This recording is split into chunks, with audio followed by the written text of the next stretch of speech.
Hello, everybody. Today is Monday, February 10th, 2025. Greg Marino back with another video. All glory to God and Jesus Christ. My video today is the 10 ways to know that you are casting your pearls before swine. Today's video is going to be up on lifeenhancement123.com under video number 154. And today's video is a very important video for all of my audience out there. You see me pumping out a lot of videos. I'm trying to do these videos based off of the experiences that I'm having firsthand in my car or interacting with people. And this video is very important, I think, for the people out there that are trying to wake up their loved ones or trying to plant seeds. And you've embraced the Jesus Christ parable of the sower. I did a video on that. You can check that out. Just scroll down on my feed in YouTube. It's there. And I think that we're trying to wake up our loved ones, and I think it's really important to take heed to the message that Jesus Christ gives us in Matthew 7:6, where he says, do not give what's holy unto the dogs, do not cast your pearls before swine. There are certain people that are just not going to make it on this journey. And it doesn't matter how much we love them, and it doesn't matter how much truth we give them, and it doesn't matter how much proof of that truth that we have, right? You do not cast your pearls before swine. This is a very important video. And I want everybody out there to embrace this video because I understand that the enemy preys on our empathy. Most, if not all, of my audience are empaths, and the enemy knows that. And so they're going to send people to you that you think you can help, but through your discernment, you're going to have to determine whether or not you're casting your pearls before swine. And the enemy sends this swine to you, and this swine's main objective is to be an energy vampire. They want to suck your energy. And I had a ride on Superb Owl Sunday that tried to do this. Now, the reason I even tried, not because I was going into it with the anticipation that it was going to be one of my testimonies that I was going to do a video on, but the reason I tried is for the same reason that you continue to try to wake up your loved ones, right? We are empaths. It's the nature of the beast. It's who we are. We want to wake these people up. We want to help the world. We wish we can save everybody. But God gives us the knowledge to know that we can't. And I have 10 criteria here, and I have over 40 verses. 38 of them are in Proverbs. I just finished the book of Proverbs for the 8th time. I'm going to start the book of Ecclesiastes tomorrow. I wanted to start it tonight, but God and the Holy Spirit said, nope, you're going to do another video. Maybe I will reach that 200 echelon by the summer. But without further ado, let's get to it. Number one. So the number one way to know when you are casting your pearls before the swine is they like to talk over you when you begin to speak. And so what I want to do is, and I think this is the best way to do it, all 10 of these criteria were things that I experienced on a ride on Superb Owl Sunday. And I worked that day. It was a weird day. The vibe started to change at night. I shut it down because I'm aware of the energy. But this was a particular individual that I had early in the day, and I had to end my shift after this ride. That's how much this ride drained me. So let me set the precedent before I get into the 10, right? So I picked this guy up. He gets to my car. I'm going to fill in a lot more details as I go along with my video here. But he forgets his keys. He goes to my car, then realizes he forgets his keys, that he can't find his keys. He goes back into his house. He gets back into my car. And as soon as he walked in my car, it was a very odious smell. Odious meaning extremely unpleasant. His body odor was horrific. And he gets in my car, and we're headed to a senior home. And he started, right off the bat, I'm bringing in, because I used to run a senior home in Jersey. I used to work in multiple senior homes. So I'm very familiar with the fraud in that industry. And so right off the bat, I'm talking about God and Jesus Christ, and he's like, oh, I pray every day to God. I love God. I love God. And we're going to go into a little bit more depth of the conversation as I proceed with this video. But a couple important things I want you to know before we continue. Number one, he's 53 years old, but looks like he's in his 70s.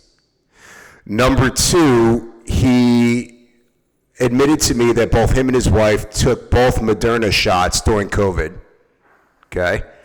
That's important for this story. And number three, he kept saying the same things over and over again, and he says, it's because of God that I'm even here. And so he was telling me that he had faith, that he was of God, right? Important for you to know this, because I think a lot of people out there get fooled when people talk about God. They take them at their word and they believe that they're genuinely connected to God. And as you start to do a little digging, you realize they have no presence of the Lord in them. But that's how this ride started. So he gets in my car, and I want to help him.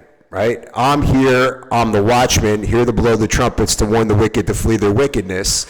In this case, that's what he is. And I want to help him. And I go into it with righteous intent. And I have very little patience for the ignorant and the fools. And I'm not here to worry about your feelings. I don't let the truth, your feelings get in the way of the truth. Okay? So I'm going to tell you the truth. And I'm not going to mince words. And I'm going to get right to the point because I need to help you. And one or two things are going to happen. And for the people out there that have studied to show themselves approved, you'll realize this. Either A, they're going to humble themselves to receive the truth that you're about to give them because they don't have it and you know it. Or B, they're going to attack you.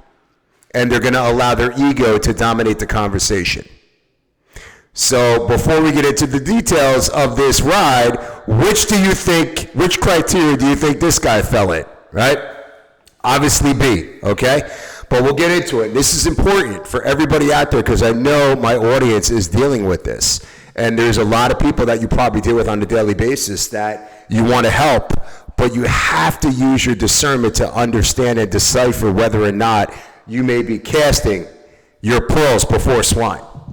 So number one, the number one way to know, we're going to repeat this again because it was a minute since I said it, was they like to talk over you when you begin to speak.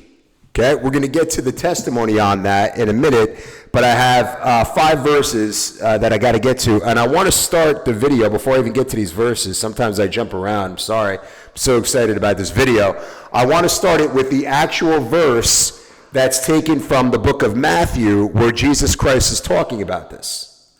So let's go to Matthew 7:6. Give not that which is holy unto the dogs, neither cast ye pearls before swine, lest they trample them under their feet and turn again and rend you.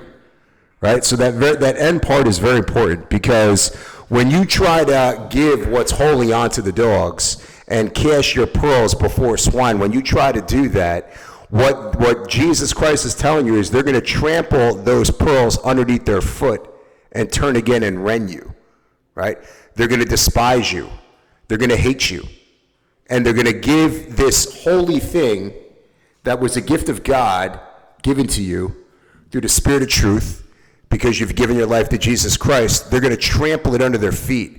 Right? And they're going to turn around and attack you. So they're not going to appreciate what you're doing. But more importantly, now after you did that, now you've drained your energy. And I talk about this in many videos. Your energy is your most vital resource. So you need to do everything you can to preserve it. And you need to make sure that you're only giving it out to the deserve it, to the people who value you, who know your worth, who want to listen, who have ears to hear and eyes to see. The people that fit into this criteria, i.e. swine that Jesus Christ is talking about, they don't have eyes to see or ears to hear. How can you make straight what God has made crooked? Okay, so let's get to the first verse here where they begin to speak over you. Okay, so these swine that are out there, they're talking over you because they're demonically possessed and they're a weak vessel. And all they want you to do is listen to what they have to say because they're driven by ego. We're going to get to that in a minute. Let's go to Proverbs 1, 7, 27 through 29 and 31. And I may stop because I want to go through this. This is going to be a long video. I got 40 verses here, 40 plus verses that I really want to go through. And a lot of this knowledge is coming from King Solomon, Proverbs. The fear of the Lord is the beginning of knowledge, but fools despise wisdom and instruction. Let's stop right there. So all you need to do to kickstart your process of gaining knowledge and wisdom in this world is to fear God. If you fear God, that's the beginning of knowledge and wisdom. Solomon is telling you that, right? But he's also letting you know that when you try to pass this wisdom and knowledge on to a fool, they despise your instruction. Let's continue. When your fear cometh as desolation, and your destruction cometh as a whirlwind, when distress and anguish cometh upon you, then shall they call upon me, but I will not answer. They shall seek me early, but they shall not find me. For that they hated knowledge and did not choose the fear of the Lord, therefore they shall eat of the fruit of their own way and be filled with their own devices. So God is telling you, okay, for all your loved ones out there that you're going out there and you're trying to wake them up to the truth, plant seeds of truth, and they're speaking over you as you're trying to give them wisdom, okay, God, that's an opportunity that God is giving that person through you, they're God's vessel, to try to wake up to the truth. And that person is despising your wisdom and speaking over you. And because they're denying the wisdom and knowledge that you're trying to give them, God shall allow them to eat of the fruit of their own way and be filled with their own devices. What is your devices? Your belief system. So as you're trying to reprove this fool, this court jester, okay, and this person speaking over you, what you're going to find out that's going to happen is God is going to allow that person to fall victim to their own belief system, because God was trying to reprove that person through you, using you as the vessel, and that person wouldn't receive it. Let's get to the next verse. We're going to go to Proverbs 5:23. He shall die without instruction, and in the greatness of his folly he shall go astray. So God is saying, okay, he has a lot of grace and mercy for the people out there, though, that are denying you, the empath, who is sent as a messenger or watchman to these demons that are fools, that are driven by pride and ego, and you're trying to reprove them, and they're speaking over you.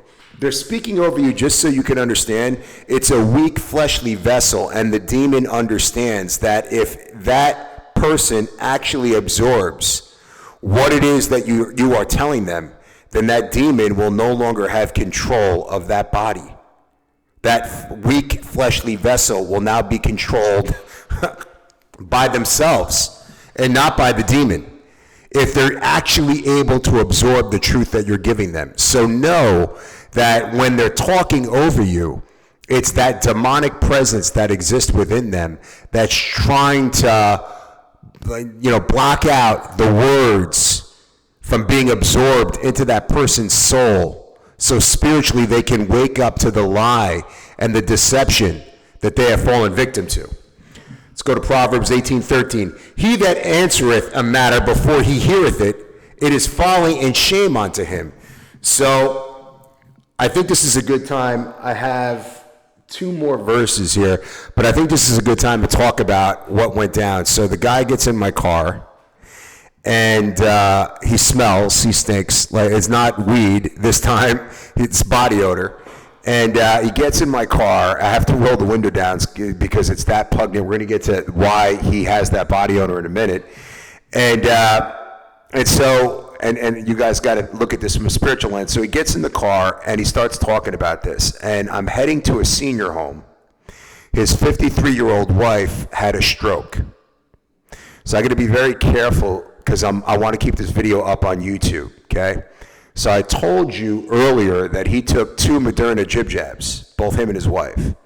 And he told me, I said, you know, when he told me she's 53 and she had a stroke, my first question was, did you guys take the jib jab?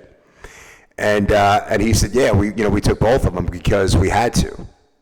Okay, so I want to stop there. So I said to him, I said, let me stop you right there, my friend. This is coming from God and Jesus Christ. I'm about to tell you something that's going to challenge your belief system, and you need to hear it. Okay, you did not have to. And I talked about this in my video yesterday. I have something in my eye.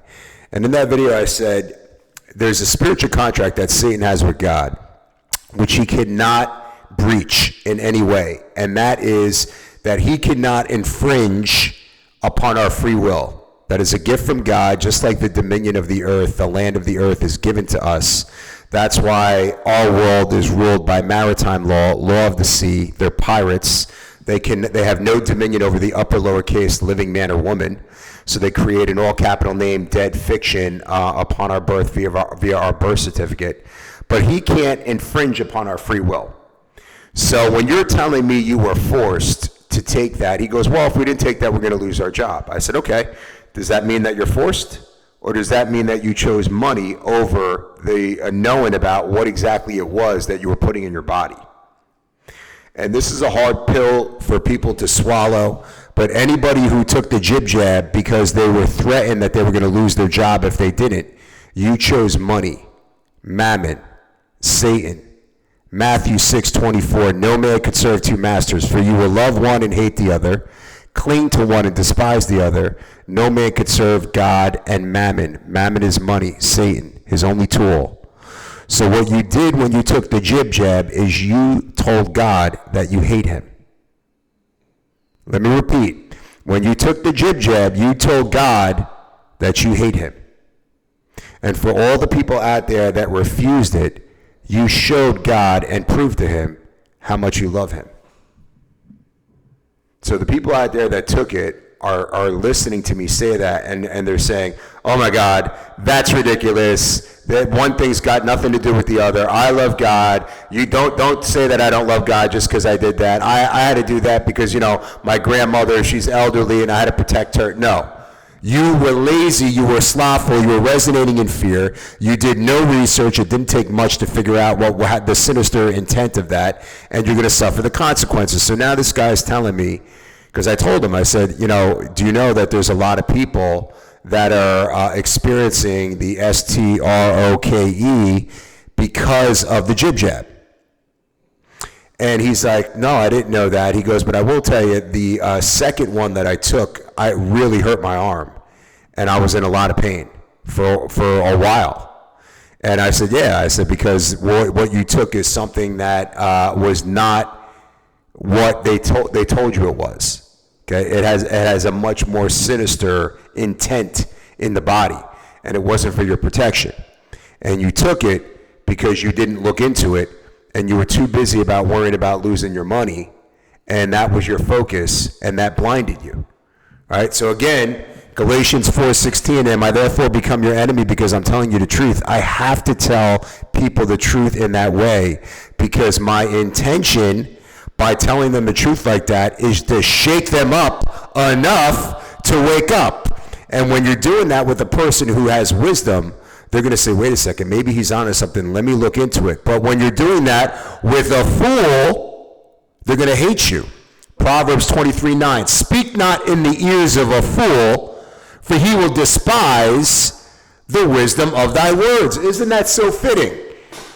Speak not in the ears of a fool. I got this fool in my backseat.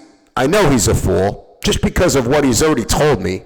And he's telling me that God, again, when people believe that the medical industry is working in tandem with God, which is ridiculousness, and he's telling me, oh, well now, you know, she couldn't speak a week ago, and now she's moving and she's speaking, but she's in this senior home at 53 years old, and she had this stroke right after she took the 2 jib jabs from Moderna, right? And all of a sudden, I present to him some truth, and his body won't register it.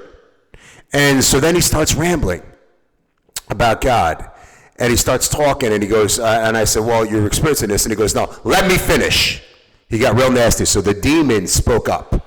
And I let this guy babbled for about 12 minutes nonstop. He didn't even take a breath.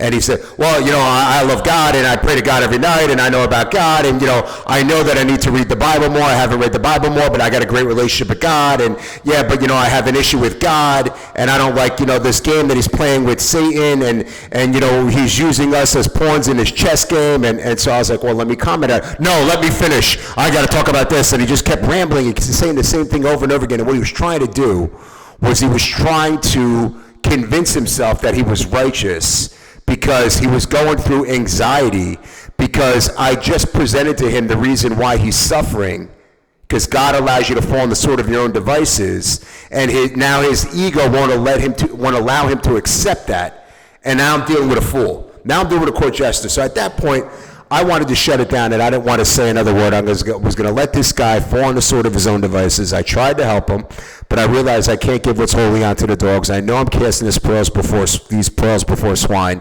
and this guy's just not going to receive it. But there's always, when you're an empath, you have that glimmer of hope that there might be another re-entry point into the conversation where this person might get it, right? And also, that you have this fiduciary responsibility to God to try to do your best to help save that person. But I want you to understand, I'm doing this video with 10 points because there's some people that are beyond saving. Proverbs 29:11. A fool uttereth all his mind, but a wise man keepeth it till afterwards. So he kept rambling on. Blah, blah, blah, blah, blah. He was talking about how God's in his life. He knows God's in his life. He's always praying, but he's not happy about, this whole thing about God and using us as pawns, and why is he allowing Satan to do this evil? And, he's talking about something that he knows nothing about because he hasn't read the Bible. So when he finally ended 12 minutes later of nonstop wind blowing, he was in a hot air bag coming out of his mouth of nonsense. He said, okay, now I'm done. Now you can talk. As if I need this moron's permission. Okay? And I said to him, number one, the reason why you don't know what's going on between God and Satan is because you haven't read the Bible. I know you haven't read the Bible. And that's something that you need to do. Okay? And as I continued to talk to try to help him, right? Because I'm not worried about your feelings. And this goes for my audience too, okay? I don't care about your feelings. If I worried about your feelings, God would not give me all this knowledge and wisdom. I care about your salvation. And your salvation is being affected by your feelings. I lost subscribers after my last video because I hurt somebody's feelings with the truth. And I don't care if I'm losing subscribers till I have no subscribers, because the ones that are going to stick with me, I'm going to help you save your soul. What people don't realize is this is for eternal salvation. This isn't a joke. I'm not here to keep you distracted away from the social media and the TV and the news and the lies. No, this is to help you create a playbook to work out your own salvation. I'm doing this because of my love for God. Every day that I wake up, I want to contribute to the kingdom of heaven, and the best way that I know how to do it is to share with you my testimonies, my experiences, so I can help you work out your own salvation, and we can go and work on this journey together. That's the point of this. But I'm not worried about people's feelings. And so when I word things to people, I'm abrasive intentionally, because I'm trying to shake you up. I'm not here to pity-pat around the truth. And people want to call that arrogant. You want to know that why they call that arrogant? Because their ego is dominating them, and they're projecting their nonsense onto me.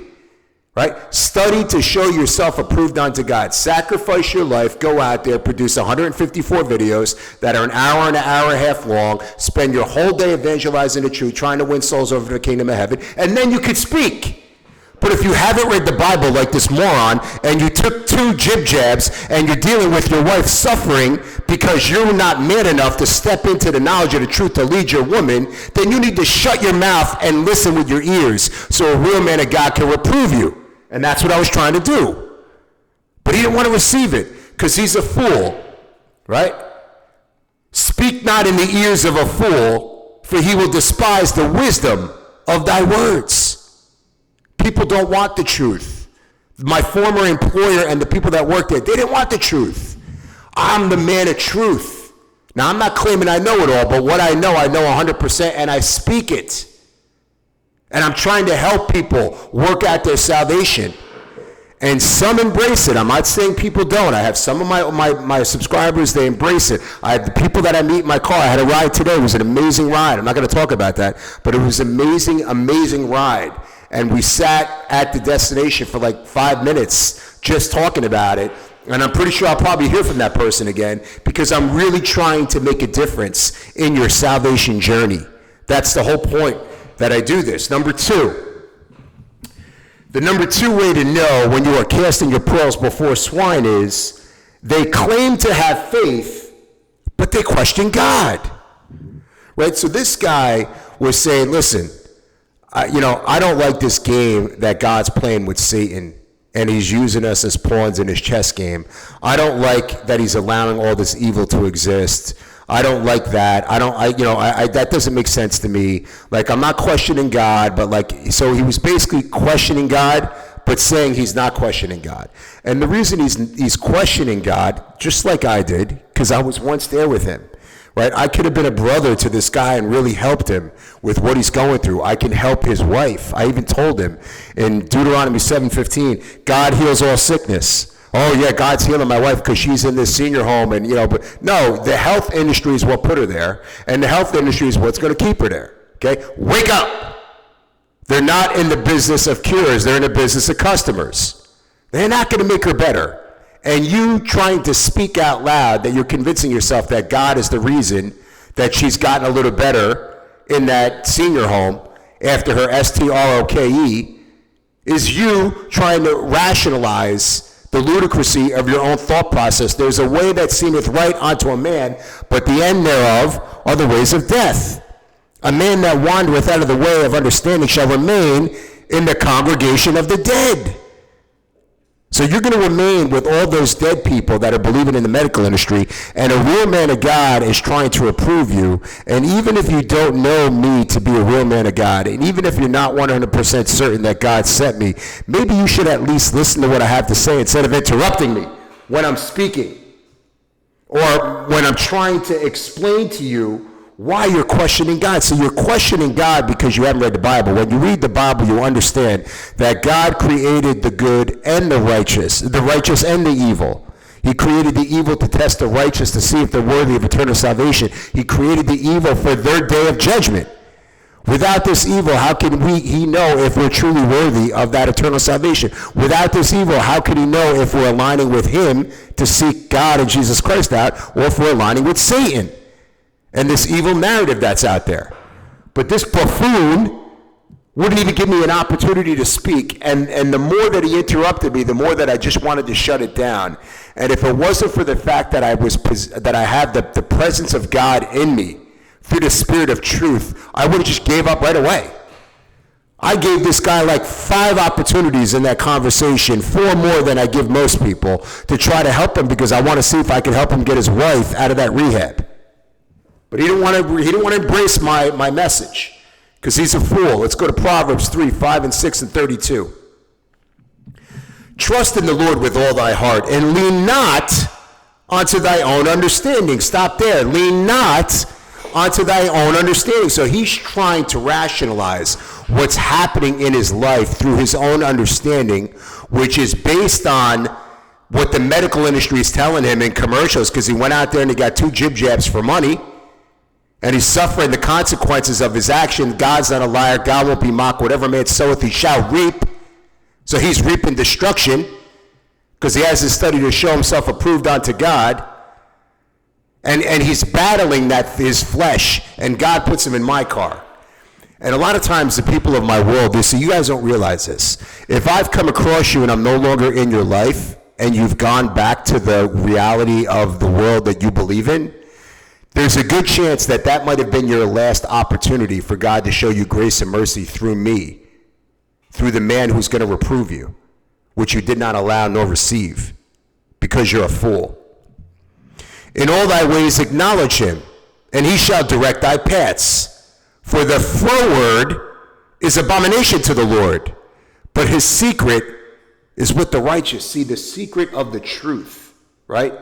Thank you, Lord, for hiding the truth from the wise and prudent and giving it onto babes like myself, like yourself. So God hides the truth from the wise and prudent, this man. Because God does not try the countenance of a man, God searches the heart. Jeremiah 17:9, the heart is deceitful above all things and desperately wicked. Who can know it? We don't know our heart because it's the flesh. It's that spiritual warfare that we're waging each and every day, spoken about in Ephesians 6:12. Our spirit against our flesh. And for most people, our flesh wins. I've been doing a great job in the spiritual realm, but it's because I've been producing a lot of fruit. And God hates the forward, the abomination, the people that know it all, the people that want to interrupt you, the people that know nothing but think they know more than you and want to project onto you what they suffer from. This man called me arrogant. He goes, it's arrogant for you to assume that you can't learn something from me. Let me stop you there, brother, okay? Let me stop you there, okay? And I want you to dissect this, because you're going to get this from people, and I want to embolden you. I want you to be built up when these people start talking like this. These demons of the world, okay? This guy was trying to tell me that I'm arrogant for assuming that I can't learn something from him, okay? A man who's 53, looks like he's in his 70s because of the way that he's living his life and belief in the medical industry, okay, has taken 2 jib jabs, okay? His wife has had STROKE because of the jib jab. He's in a senior home. He's never read the Bible, okay? Questions God, doesn't know what's going on in the world, has no truth in him. And this man believes that I can learn something from him. Do you understand how the enemy works? Do you see the projection, right? They know they are inferior to us. This man is on a whole nother level below me, and it's not about pride. It's not about arrogancy. It's about knowing your worth, understanding the difference between a person who's of God and has the spirit of truth in him and a person who is of the devil. John 8:44, ye are of your father the devil, the wicked are estranged from the womb. They go astray as soon as they be born, speaking lies. So don't allow these demons to project their insecurities, their envy, their jealousy of you onto you by claiming you are guilty of the very crimes that they are putting forth into the world, because they've been slothful and lazy and they've done no research. Don't allow that. Don't give these demons any leeway. And a guy like me, this is why God activates me, because I'm strong against the demon. I stand up. I control the situation. I'm the person here to help you. If you don't want to receive my help, then you're not worthy of me. I'm going to shut it down. I'm not going to let you get away with that nonsense.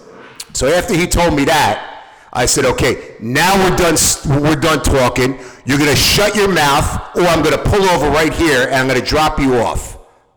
So either shut your mouth till we get to the destination, or you're getting dropped off right here. You want to know why I was strong like that? Because I'm not talking to a man at that point.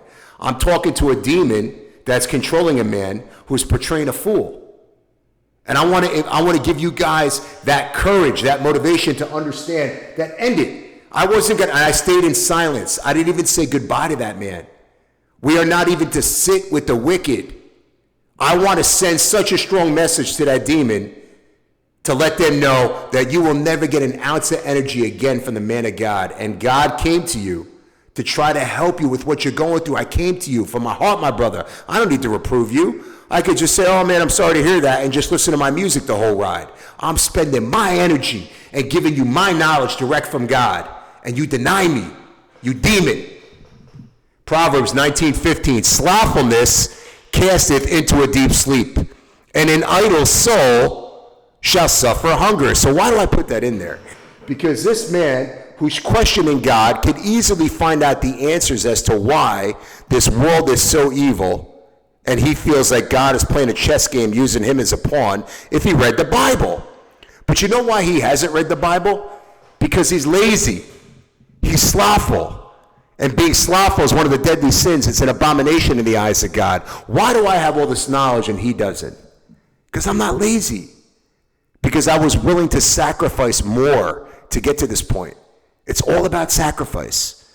If you want to be able to decipher one person from another, See how much that person has sacrificed. See how much that person has picked up his cross and denied himself. And when you do that, know your worth. And you need to come strong with these demons, because you can't pussyfoot with these demons, because they'll walk all over you. This is what they're trained to do. Proverbs 26:4. Answer not a fool according to his folly, lest thou also be like unto him. So as soon as he defied me, okay, because that whole time he was borderline being disrespectful. Let me finish, I gotta talk. And I said, okay, I'm gonna let him finish. And the minute I started to talk again, he interrupted me again. I said, listen, now shut your mouth when I'm speaking. I listened to you that whole time for 12 minutes. I didn't say a word. I listened to every word. Now I'm speaking. When I speak, shut your mouth. I talk to people like that. I want to embolden you to talk to people like that, because if you're talking to a demon and you're trying to come all nice, it's never going to work. Most likely, it's never going to work to begin with, because you're dealing with a demon. You're dealing with somebody who's a fool. You can't cast your pearls before the swine. But I control these demons. You have to not let them give you any of your energy. I had something that I wanted to say that was going to help that person, and he kept interrupting me. He's being disrespectful. So now I have to treat him like a kid. He's a child. He's not a grown man. He's a child. So I'm going to talk to him like a child, because he's being disrespectful like a child. And this guy could have really been helped by what I'm doing. And here I do all this stuff for free. And I do it because I'm the liaison of God. God's not activating you out there if you're not willing to be as bold as a lion and put people right in their place to help them out of love. I'm doing it out of love. And that's the second one, right? So the third way to know when you are casting your pearls before swine is they portray wisdom, but they've never read the Bible. I knew this guy didn't read the Bible, because the things that he was talking about are answered in the Bible. All he needed to do was read the Bible once, even though I understand you're going to get hit with a spirit of confusion and a spirit of sleepiness when you read that King James Version 1611 for the first time. I get it. I did not understand it either fully the first time I read it. Why do you think I continue to read it? I'm on the 8th time reading it. It's 1,815 pages. It's a lot of hours spent reading that Bible. And as you could see, as I did a whole dissection of the book of Proverbs, and I just finished that for an 8th time, I'm taking notes. So it's not just reading the page and finishing. I'm taking notes while I'm reading that Bible. And I'm using the Bible app, the King James Version Bible app, to like copy paste things into my phone, because when I first started doing this, I was like handwriting. It was taking forever. It was too much. But that's the way that I did it. And these people that you're dealing with swine through your discernment, right? These people never read the Bible. Most of the people that are in the church never read the Bible, even the pastors. But now you're dealing with people that you're trying to reprove. And when you try to reprove somebody and they're speaking over you like this moron does, they're making accusations and calling you arrogant and all this stuff just because you've sacrificed more. Just think about what I'm thinking, right? I had to lose my best friend, my father, my career, my company, everything for God and Jesus Christ. I spent thousands of hours studying and researching the truth. I spent thousands of hours reading the Bible. And this guy wants to call me arrogant because I'm trying to reprove him. Just understand what you're dealing with. I'm coming passionate, but in the moment, I don't care. I know I'm dealing with a demon. I don't take it personal. But I want you to understand what you're dealing with, so you don't waste your energy on these demons, because that's what they are. Let's get to some verses on this. We're going to go to Proverbs 4:7. Wisdom is the principal thing. Therefore get wisdom, and with all thy getting, get understanding. So once you get the wisdom of the Bible, the knowledge and wisdom of the Bible, you'll have a better understanding of how you need to live your life. See, if this guy would have read the Bible, he would have never took the 2 jib jabs. Now, I didn't take it before I read the Bible, and the only reason I think that I didn't take it is because God formed me in the belly, Jeremiah 1:5. He knew who I was going to be before I was in the womb of my mother. God knows me. He knows that I don't acquiesce to authority. He knows that. He knows now the only thing I fear in this world is him and his son, Jesus Christ. And that fear is the beginning of knowledge and wisdom. And that's what keeps me walking a straight path. That's what keeps me going back to my vomit. Like a fool go back to his folly, a dog goes back to his vomit, like a fool go back to his folly. That's another Proverbs verse. So God knew that. I think that's the only reason why he knew for sure I was never going to get that jib jab. And I knew nothing at the time. When it first came out, I didn't know anything about that. I had done no research, zero. God had to put the spirit of truth in me about that. Okay? So, but the people that took it, it's not the end of the road for you. Repent, ask God to remove the toxicity of it, and like that, through faith, what is faith? The substance of things hoped for, the evidence of things not seen. If you have faith, whatever you pray for, if you believe in Jesus Christ's name, you shall receive. Repent, ask for forgiveness for doing something foolishly, because you suffer from slothfulness, i.e. laziness. You didn't want to research to find out the toxicity of what's in there. You know, the patent number 060606 taken up by Bill Gates in 2016, one of the ingredients is luciferase. Look into it. Don't believe Greg. Don't believe anything I'm telling you. Research. Proverbs 16:7, when a man's ways please the Lord, he maketh even his enemies to be at peace with him. Right? So all you need to do is walk that straight line, and all the people that hate you right now are going to be at peace with you. Because there's going to be a hedge of protection that God sends you that will illuminate your path. Let God be a lamp unto your feet and illuminate your path. Proverbs 18:1, through desire a man, having separated himself, seeketh and intermeddleth with all wisdom. You see, that's what happened with me. I had the desire and I separated myself from everybody. And God put me in that initial season of isolation, 13 months, 20 hours a day. I'm not being facetious when I tell you, 20 hours out of 24 researching truth. I had never researched before in my life. God put the spirit of truth in me. And I just went down and he just showed me where to look, to follow the money, to find out what's really going on in this world. And in the beginning, because my discernment wasn't sharp, I was falling victim to Q and Trump and all that nonsense. The same stuff that people are falling victim to right now, it's going to be a little different though, because I think what God's going to do in 2025, and I'm not speaking on behalf of God, I'm not a prophet or a seer, but this is what I feel, that God is going to make it very obvious to the evil in these people that you're still clinging on to hope and belief in 2025. It's going to make it very obvious. And at that point, you're going to have to choose a side. Right? And as my last video was, God spits out the lukewarm.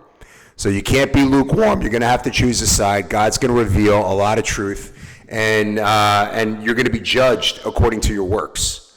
Proverbs 24:12, if thou sayest, behold, we knew it not, doth not he that pondereth the heart consider it? And he that keepeth thy soul, doth not he know it?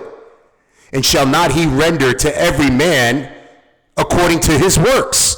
So if you're saying, hey, wait a second, you can't find me guilty for not knowing the truth because I was deceived by the jib jab and I didn't know that there was evil in there. You can't find me guilty of that. Well, what this verse says is God knows what's in your heart, right? So when it came time for you to take the jib jab, God knew that you were choosing money. That's why I caused you not even to look into it. You didn't even have a second thought because you wanted to keep your job. You didn't have a second thought because you wanted to be able to travel. You didn't have a second thought because you wanted to get a free donut, right? Or what were they giving? They were giving out donuts. They were giving $100 or up to $500 if you inoculated your child with the jib jab. I know they were doing that in Manhattan. So they were doing everything they can to bribe you. Just think about this. Like rationally, they were giving away stuff to get you to do it, to incentivize you to do it. That's how evil this world is, but that's how gullible you are. I did it for my Krispy Kreme. Proverbs 26:12, seest thou a man wise in his own conceit? There is more hope of a fool than of him. Right? So a man wise in his own conceit, like this moron I had in my back seat, who stunk like all hell, and who thought that he can reprove me, the man of God, because he's praying at night, and he's got the presence of God in him because he doesn't want to be reproved by a real man. Listen, at the end of the day, I want to tell you this, okay? You coming out there and being confident because of your love and knowledge and work for God and Jesus Christ does not make you arrogant or cocky. All right?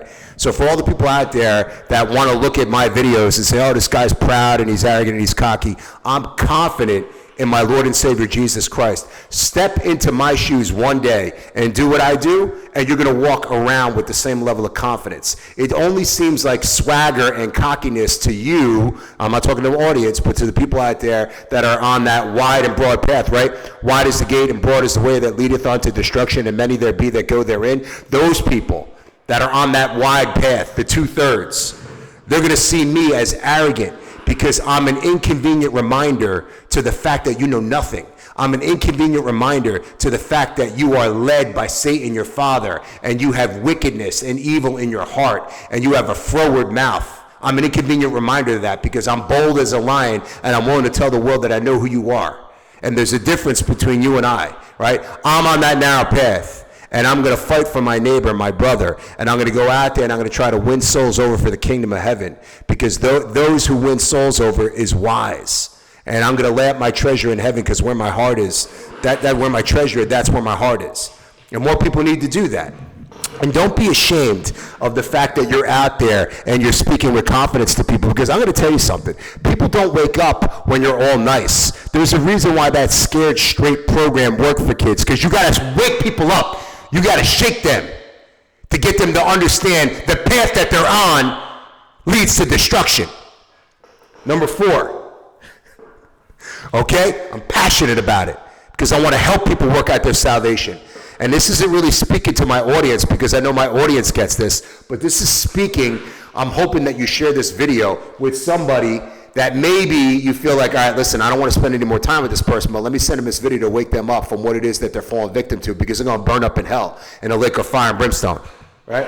Number 4. So the number 4 way to know that you are casting your pearls before swine is they have fallen for all of Satan's deceptions. They've taken the jib jab. They're talking about Kendrick Lamar's halftime show. They're talking about, Passion of the Christ 2, Mel Gibson. They're talking about Denzel Washington's My Hero, and I love Ron Paul, and Trump is amazing, and MAGA. And they're going through all the deceptions that you already proved are deceptions from Satan. That the end thereof is going to be the ways of death, and you're trying to go and reprove this person. You're casting your pearls before the swine. And I knew when this guy got in my car, and when he initially responded when I told him about the jib jab and how that's the reason why people are having STROKE, I felt like he was like, yeah, that's why, it's funny that you say that, because the second one I got, it really hurt me bad, and I was out for like a week and whatever. And I'm like, yeah, it's because it's got nothing to do with trying to cure what you thought it was going to cure. It has everything to do with destroying the immune system. So I thought at that point I had a little bit of a shot, but then as he continued to talk, and he continued to talk over me, that's the worst thing when you're trying to help somebody. And you have 2 ears and 1 mouth, you should listen twice as much as you speak. And I was listening for 10 minutes to this guy just ramble on, talking about a bunch of nothing, and I wanted to give him some wisdom. And you'll know one of the reasons why they talk over you and they begin to speak is because it's an indication of their lack of intelligence. On top of the fact that they have a demon running them, they have a point that they want to make, and they have a very feeble-minded brain, and they can't remember what it is that they want to ask you, so they have to blurt it out. It's a sign of a lack of intelligence when people interrupt you, just so you know, right? Let's go to Proverbs 10:21. The lips of the righteous feed many, but fools died for want of wisdom. So the fool is going to die because he's given no wisdom, but if he were to shut his mouth and listen and try to absorb, or at least research, what it is the righteous is telling him, he may be fed. But he can't. And just so you know, the reason they can't is because they're demonically run. That is the reason. And it's not a lack of intelligence, although some of the characteristics are similar to people who lack intelligence. It's because they're demonically run. And the demon does not want this person to wake up, because then they will no longer have dominion over them. And so they're going to do everything they can to attack you, to extract energy, to throw you off, to get you mad, to get you angry. I didn't get angry at all. Although you see me charge up in this video, I was as calm as could be. And I was speaking with authority because I'm speaking on behalf of my Lord and Savior, Jesus Christ. I'm here to save your soul. There's one way to do it, through Jesus Christ. And he's given me the knowledge and wisdom to help you. He's given me the knowledge and wisdom to tread on serpents and scorpions. He's given me the knowledge and wisdom to cast out demons, okay? And I try to help people through deliverance, get them to the point where they're on the narrow path, and some don't want my help, and that's fine. I can't push it on them. Proverbs 11:5, the righteous of the perfect shall direct his way, but the wicked shall fall by his own wickedness. So this guy's wicked, and I'm trying to correct his way, because I'm on that narrow path today, right? Every day, there's no once saved, always saved. Every day is a challenge. Every day I wake up and I know that I have to put forth works, right? What's part of my work? Picking up my Bible. Every day I do that. Praying. Every day I do that. Asking for forgiveness, repenting. I'm not perfect. I sin. Sometimes I get angry quickly. Sometimes somebody cuts me off and I might say a curse word that I have to ask for forgiveness. Maybe I'm harnessing a spirit of unforgiveness for some people and I have to ask for forgiveness and, all those things. I do those, right? But I come out and I confess that I suffer from these things. No one's perfect. Any content creator that's trying to portray a perfect image is a liar. They're a fraud, right? They're a deceiver. But you do the best that you can, and every day you work on being better. And some days I have amazing days. Like I had a really good day today, really good day. And so it felt good, and there was a lot of positive seeds that I was planting in my car. One in particular, hopefully I can share a story with that someday. But who knows? Again, I'm planting a seed. It can fall on 4 grounds, right? Satan can swoop it up. It can fall on stony ground, thorny ground, or a fertile ground. Most of them are stony and thorny. And so very few Satan swoops up right away, but this was one of them right here. Satan did not allow me to get to this guy. And this guy was too weak to be able to overcome the demon running him. Proverbs 21:2, every way of a man is right in his own eyes, but the Lord pondereth the heart. So this guy thinks that he's living his righteous life. He left my car thinking that, he's righteous and I'm the demon. Right? Evil's going to be deemed good and good's going to be deemed evil. So this guy's evil, but he's going to say, I'm the evil one.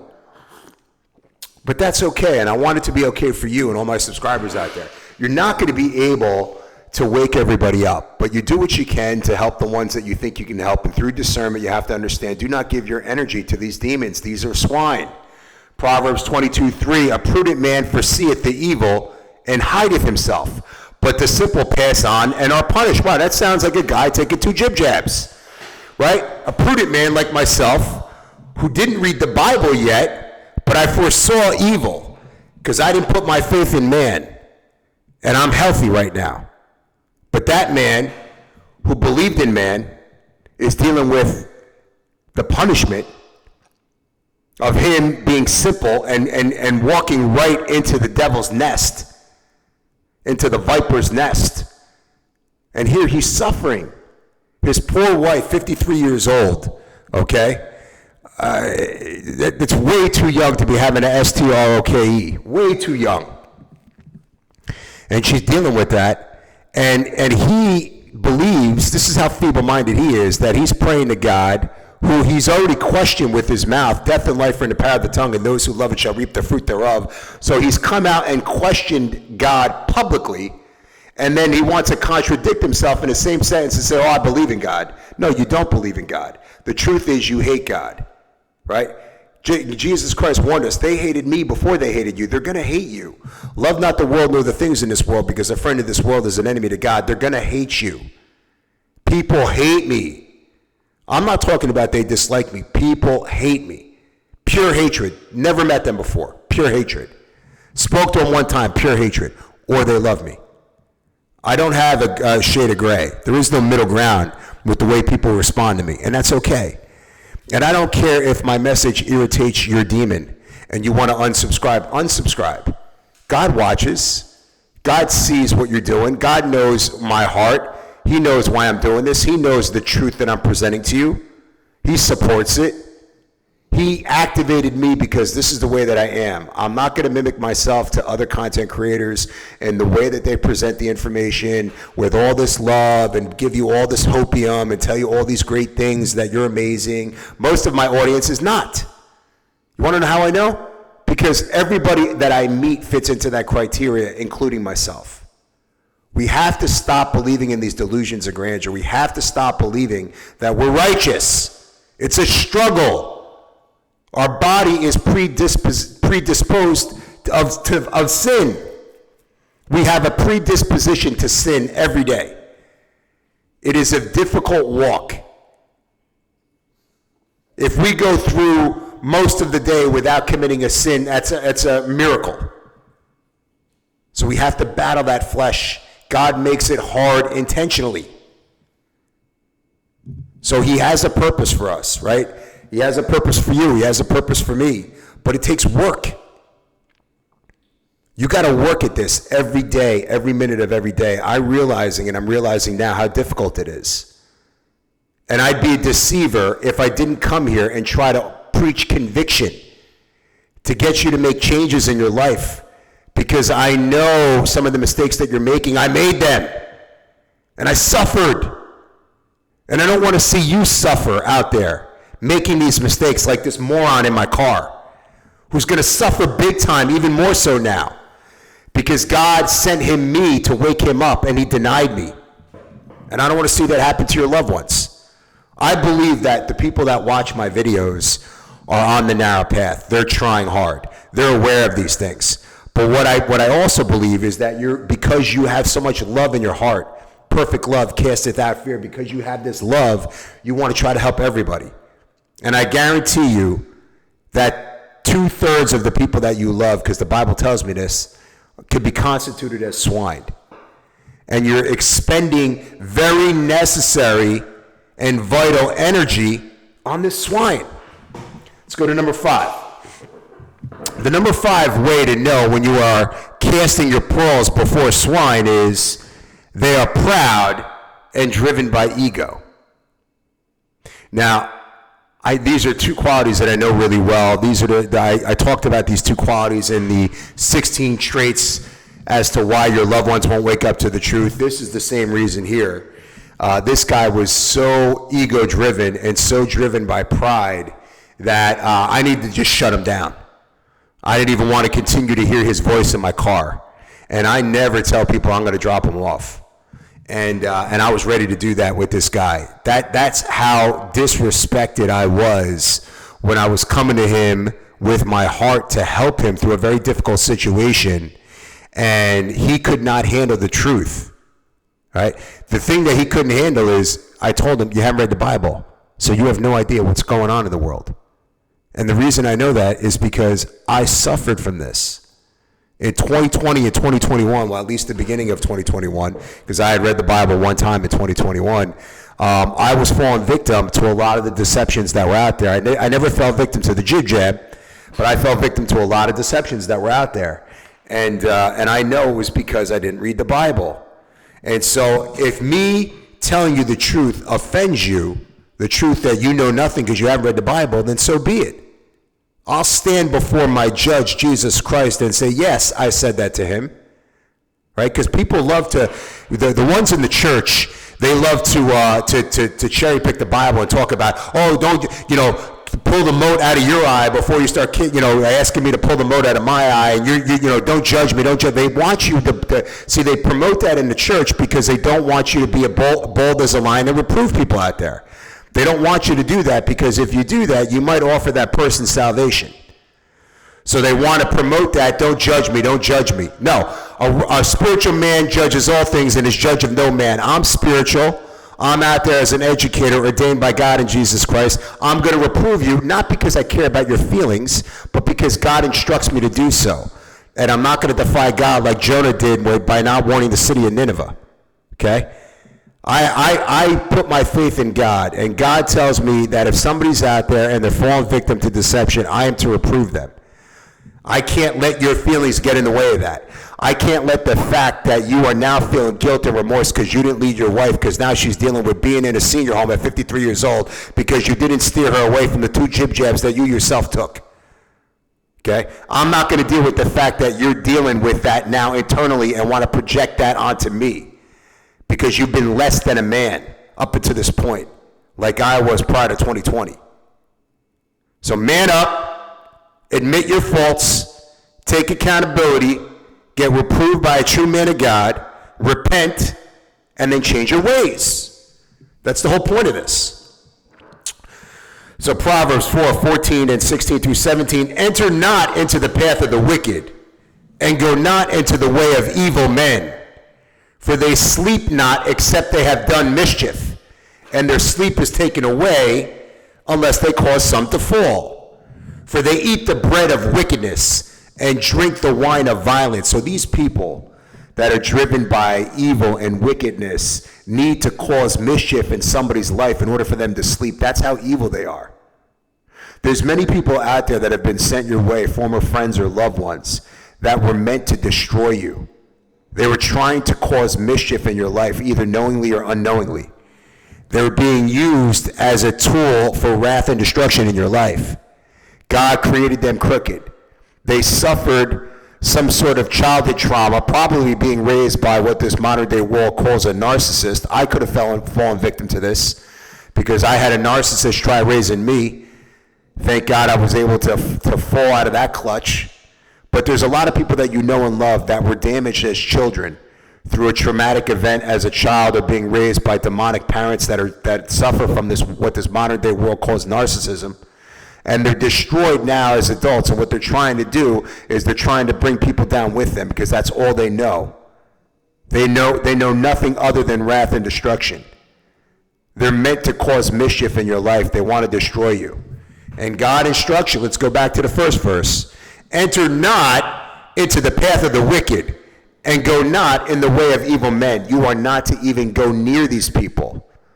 This guy that was in my car, God was instructing me, do not go into the path of the wicked. Now, he was showing grace and mercy in this guy's life. You have to understand how God works. I know how my Father, Jehovah, the Most High, I Am, works, okay? What he does is he puts people in my car that are going through it. And he does that because he knows I'm as bold as a lion, and I'm willing to say things that most people won't say for fear of offending somebody. I don't care if I offend you, okay? That's not my job.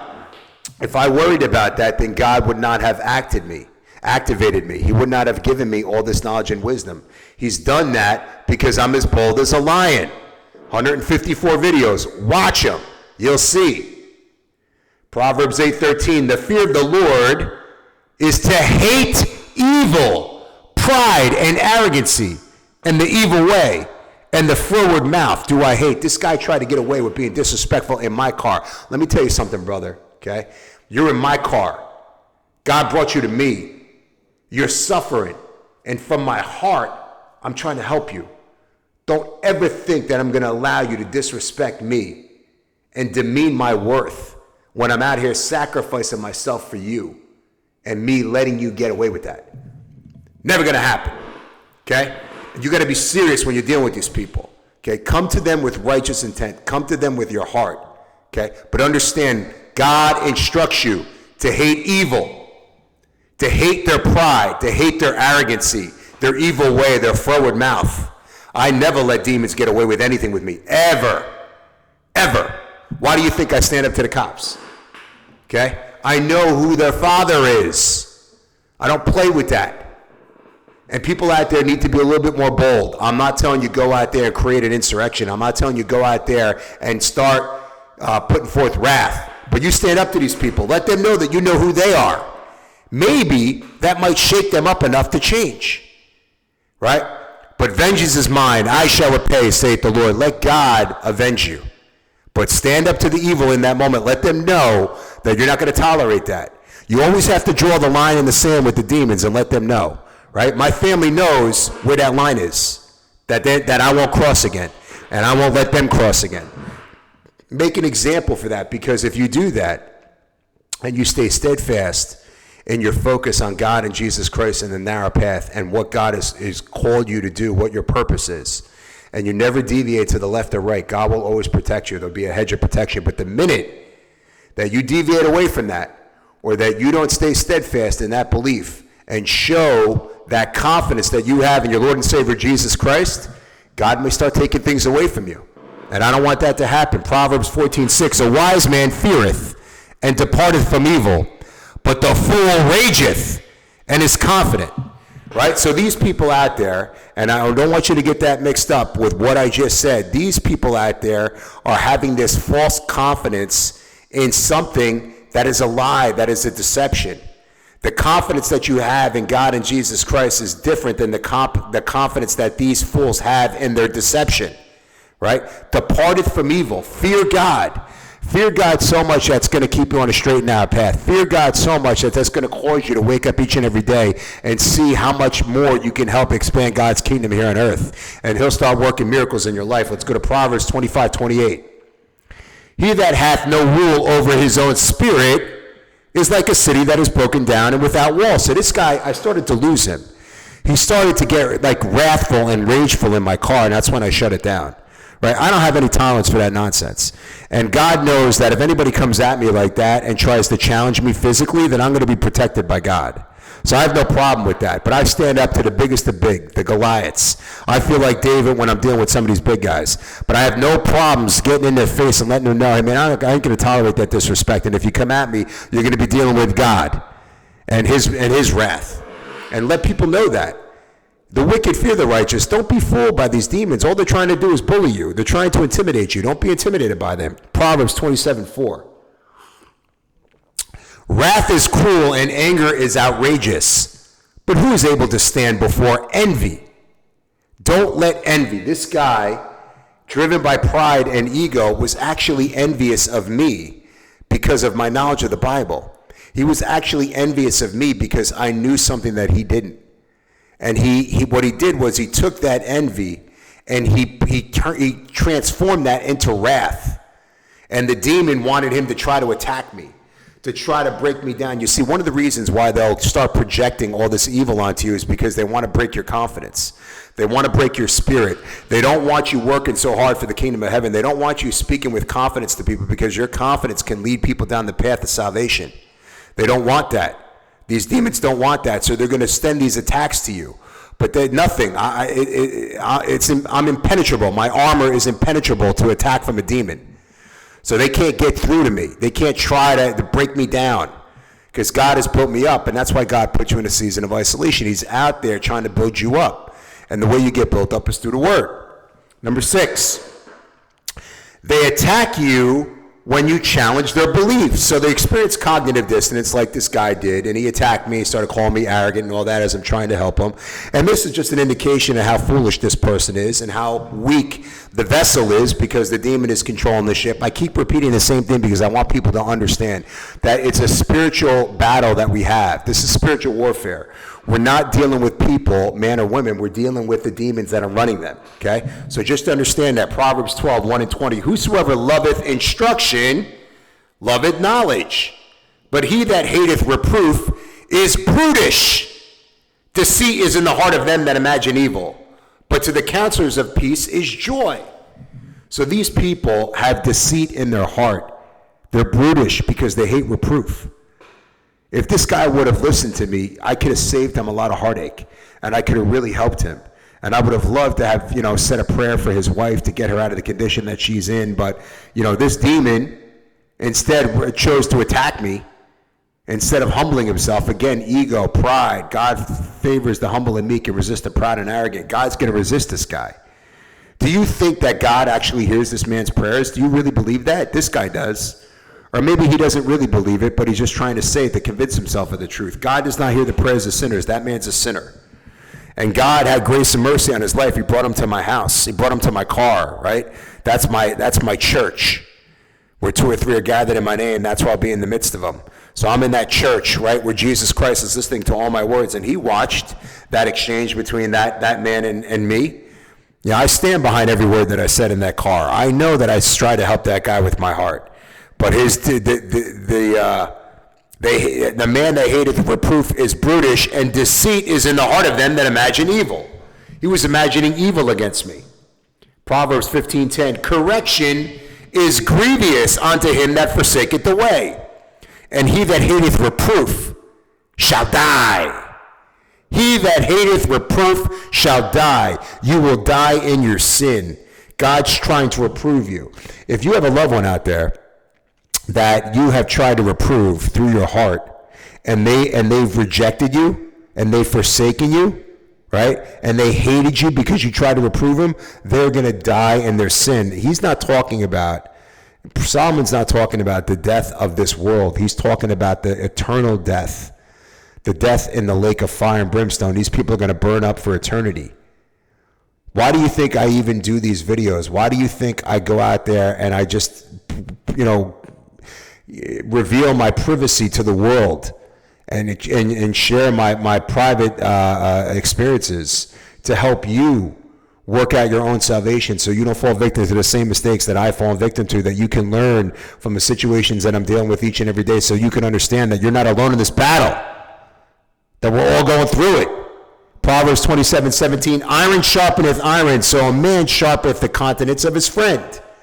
Right? I haven't had that yet in 5 years, but maybe I can offer that to other people, my viewers, my subscribers, and I'm out there and I'm trying to sharpen you, right? Because I know a lot of my subscribers, not all, because I have some monitoring spirits that watch my channel, never like my videos. You could just see I have 100 watches, 100 views, and 6 likes. It's the same 6 people that are liking all my videos, and I thank you.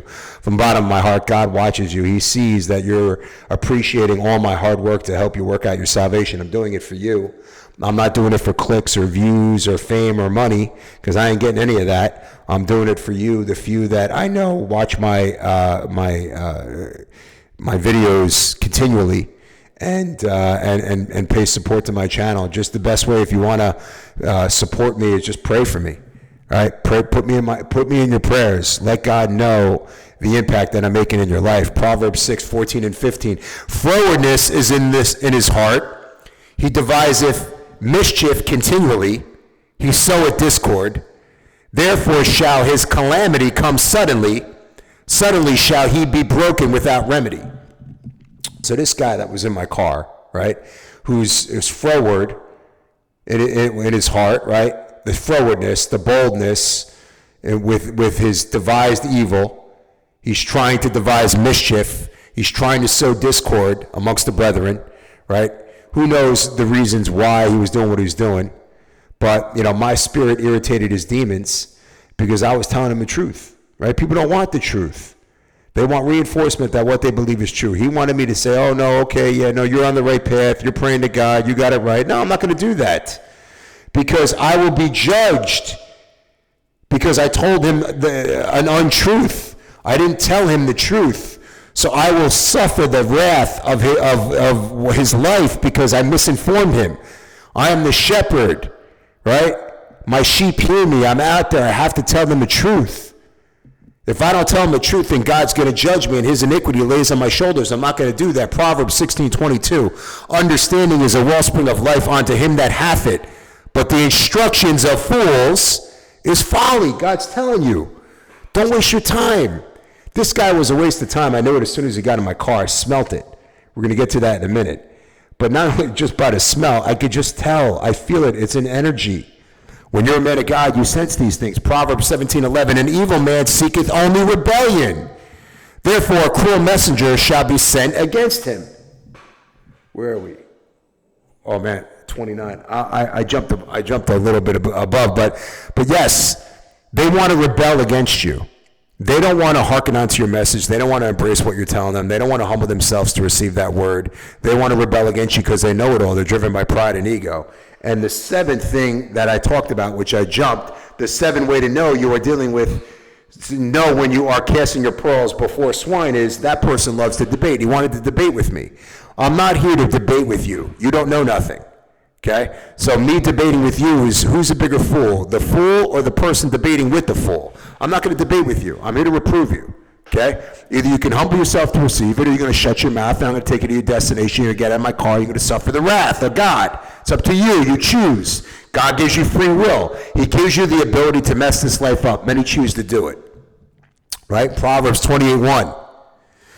The wicked flee when no man pursueth, but the righteous are bold as a lion. Oh, look at that. God wants us to be bold as a lion, right? He wants us to not debate with these fools, but shut them down when they are not willing to be reproved. Let them know. Speak to them with the authority of God, because you represent God, because you're walking in his footsteps. You're walking in the purpose that he has bestowed onto you for the sacrifices that you made. So you're as bold as a lion. People don't like that.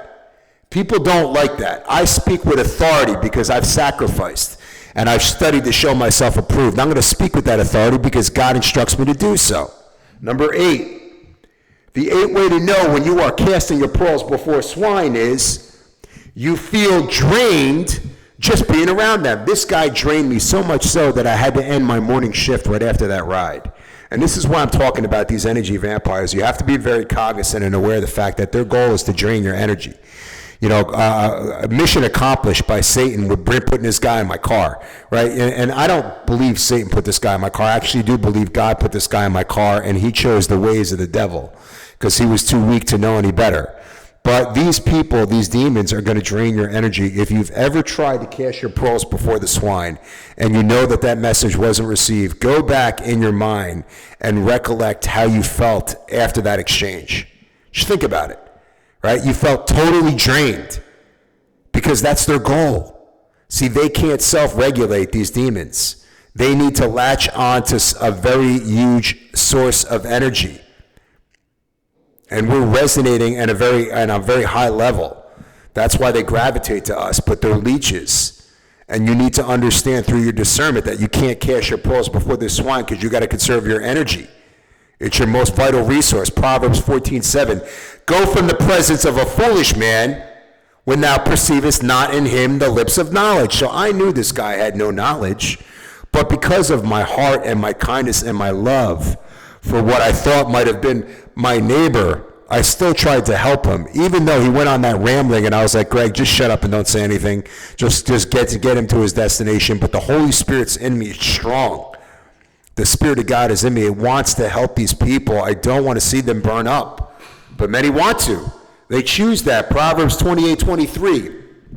He that rebuketh a man afterwards shall find more favor than he that flattereth with the tongue. So it's better for me to tell him the truth and rebuke him and reprove him than me to give him a compliment. Right? I'm going to find more favor with God if I tell him the truth and he hates me than I tell him something that it's great about himself and he loves me. So God is telling you, don't worry about what that person thinks of you. Don't worry about the reaction that person's going to give you. I have an itch here. that person's going to give you after you tell them the truth. Worrying about telling them the truth. Worrying about rebuking them, reproving them. Okay? That's your goal. That's your job when you're dealing with these people. And for everybody that's set apart out there, understand that that's a mandatory part of the walk. You have to do it. It's going to be written in your book of works. Proverbs 29:23. A man's pride shall bring him low, but honor shall uphold the humble in spirit. So this guy was full of pride. It brought him low. You know, he's reaping to destruction. The wages of sin is death. He would not be reproved. He couldn't humble himself to receive the word. And he's going to die because of that. Number 9. This one is a little unorthodox, and I don't know if people understand this, but I've come across people in my journey that I later found out have demons running them that had very odious body odor. What is odious? Extremely unpleasant, pungent, unbearable, okay?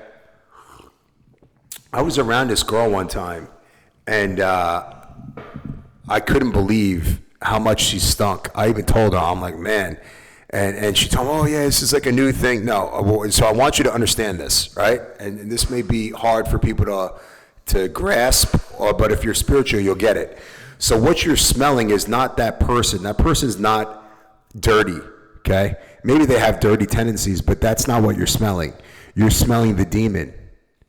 You're actually smelling the odor of the demon that's now indwelled within that person. And when that demon has gained residence, full residence over that person, you're going to smell that odor. Now, not every person that has demons in them stinks, but some people have a very distinct odor. It's coming from the demon. And when they're really demon possessed, you can smell it. Some people are demon possessed, you never smell it. So I'm not saying it's a mandatory prerequisite in order for you to distinguish whether or not somebody has a demon. But this guy got into my car. It stunk so bad I had to roll down my windows. And I'm very cognizant of smell.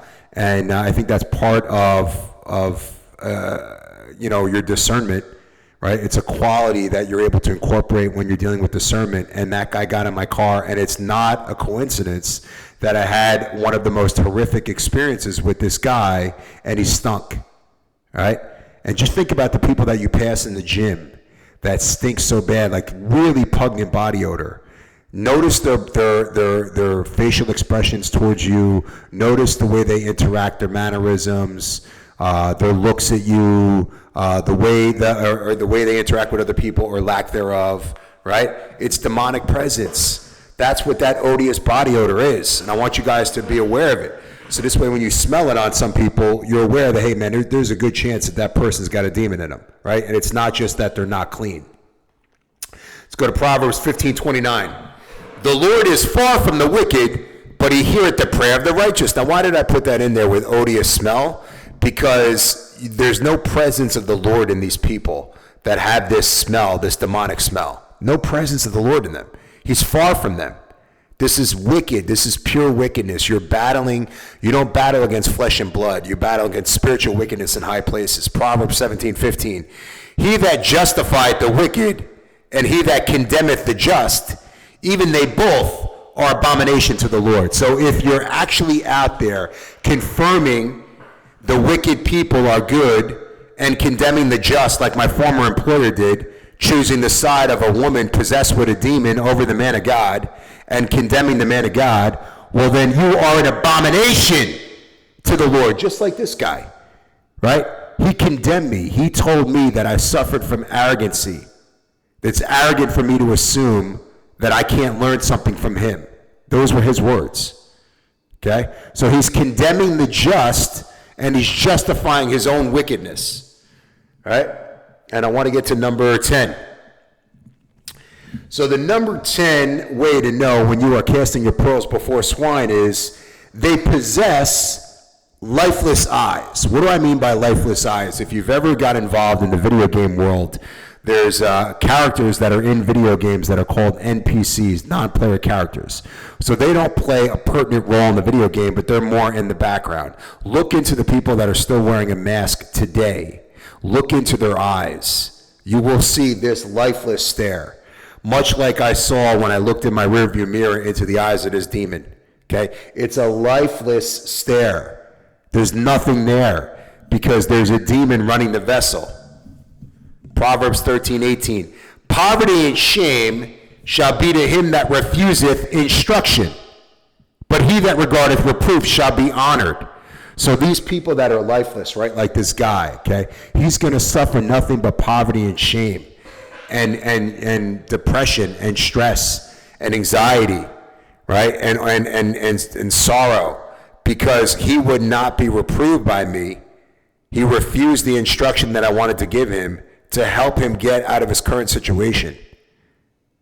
And God is going to cast down that judgment. God's not a liar. God won't be mocked. Whatever man soweth, he shall reap. Proverbs 16:2. All the ways of a man are clean in his own eyes, but the Lord weigheth the spirits. So this guy, again, I don't want to, feel like I'm coming down hard on this guy, but this whole video is because of him. And I believe that I could take this testimony and express the knowledge that I gained from this testimony to my audience to help them work out their own salvation and the salvation of the people that they love, that they want to have join them on this journey to eternal salvation, but they need to understand they can't cast their pearls before the swine. Why do you think Jesus Christ told us that? He's telling you, listen, the harvest is plenty, but the laborers are few. There's a lot of people out there that need saving. And if you're out there wasting your time casting your pearls before the swine, you're going to miss people that Jesus Christ and God want us on this journey to gather up. right? He's separating the wheat from the tares. Proverbs 28:26. He that trusteth in his own heart is a fool, but whosoever walketh wisely, he shall be delivered. So this guy's trusting in his own heart. Most of these people are driven by emotion. They're driven by their feelings. Right? The heart is deceitful above all things and desperately wicked. Who can know it? The only one is God. So you don't know your own heart. Your heart is driven by emotions and feelings. Satan is constantly manipulating you into making decisions with your feelings. There's a way that seemeth right unto a man, but the end thereof are the ways of death. God's telling you, don't go off your feelings, go off of my word. Know the word. And if you don't, be willing to receive instruction and reproof from a man of God who knows the word, who's trying to help you. Proverbs 35. Every word of God is pure. He is a shield unto them that put their trust in him. So God is telling you, if you put your faith in me and not in man, and not in the medical industry, and not in the jib-jabs, and not in your senior home, in me, I will cure you. I will be a shield unto you. But you have to walk by faith. And you have to give me 100% faith. I will not cure you while you're in that senior home because you're going to give the senior home the glory. I won't do it. I want to get the glory. Our God is a jealous God. And he's no respecter of persons. He wants to get the glory. So when you're walking 100% with him, who else could we give the glory to but God, our Father? And the only way to get to God is through our Lord and Savior Jesus Christ, the Son. And we'll end it with this, John 5:22 through 24. For the Father judgeth no man, but hath committed all judgment unto the Son, that all men should honor the Son, even as they honor the Father. He that honoreth not the Son, honoreth not the Father which hath sent him. Verily, verily, I say unto you, he that heareth my word and believeth on him that sent me hath everlasting life, and shall not come into condemnation, but is passed from death unto life.